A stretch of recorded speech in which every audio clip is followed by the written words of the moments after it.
All right, let's dive into our real masterclass in suspense, Lucy Foley's The Guest List. Today, we're going to break down how this incredible modern whodunit builds a world where a murder isn't just possible, it's pretty much guaranteed. And this is where it all kicks off. Not with the wedding vows, but with a terrified scream in the dark. That one line from a waitress just slices right through the party atmosphere. Right away, we know this celebration has just become a crime scene. So here's the setup. It seems absolutely perfect, right? You've got this power couple, Will and Jules, throwing the wedding of the year on a super remote Irish island. But while a massive storm is raging outside, there's an even bigger one brewing among the guests. And trust me, every smile is hiding a secret. I mean, picture it. Everything is set for a perfect night. An Irish band is playing, champagne's flowing, but then the power cuts out. And when the lights flicker back on, the scene is just devastating. What looked like spilled wine now looks like clots of blood, and there are actual bloody footprints from someone stepping on broken glass. The perfect party is already gone. Okay, let's talk about the setting, because in this story, the location is so much more than a backdrop. Cormorant Island isn't just a place, it's a character in its own right. And honestly, it's a meticulously designed trap. On the surface, of course, it's idyllic. You've got these white sand beaches, beautiful coves with turquoise water. It's exactly the kind of exclusive, stunning place you'd pick for a huge celebrity wedding. But that beauty is really just a mask. The island is also described as this dark shape that seems to hunch and glower. It's surrounded by this wild, brutal sea that is anything but welcoming. This place has teeth. This place is basically designed to be hostile. It's so remote that once the storm hits, there is no way off. Get this, it even has a bog where they found preserved corpses. Oh, and of course there's no phone signal, so everyone is completely trapped with their secrets. The weather is dangerously unpredictable, and the locals claim it's inhabited by nothing but ghosts. It's the perfect pressure cooker.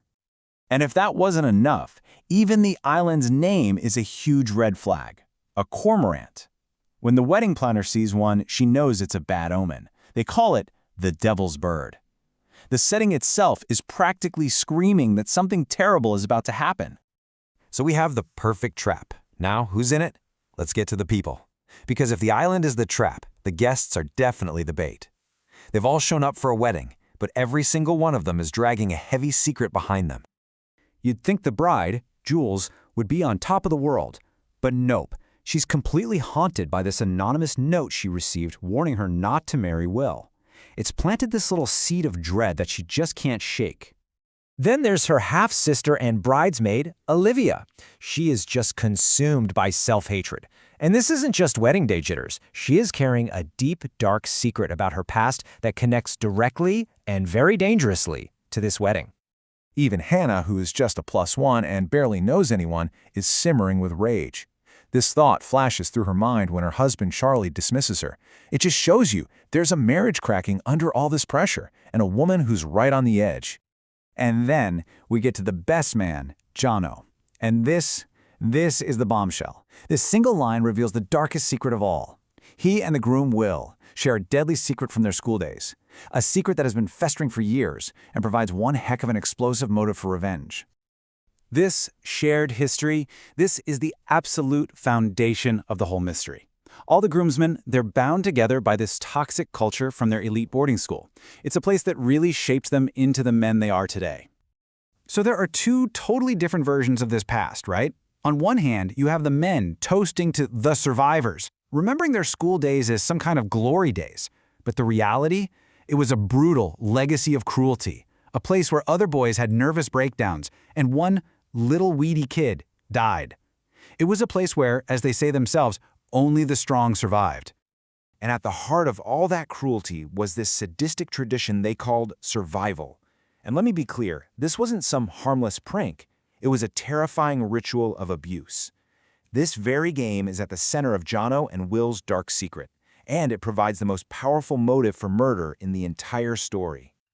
So when you put all these pieces together, the volatile setting, the secretive guests, and this incredibly toxic past, you start to realize that a murder on this island wasn't just a possibility, it was practically a guarantee. It's almost like a recipe, isn't it? You can see the author's formula laid out right here. Step 1. Isolate your characters. Step 2, gather them around a toxic past. Step 3, add years and years of resentment. Step 4, trap them in a storm. The scream isn't a surprise at all. It's the final, calculated step. Every single element we've talked about is a deliberate ingredient in this perfect recipe for murder. And that brings us to the central genius of this book. See, a classic whodunit always asks, who did it? But the guest list is put together so perfectly that it completely flips that question. With this much resentment, this much jealousy, and this much trauma all packed onto one tiny island, the real mystery isn't who has a motive to kill. The real question is, who doesn't?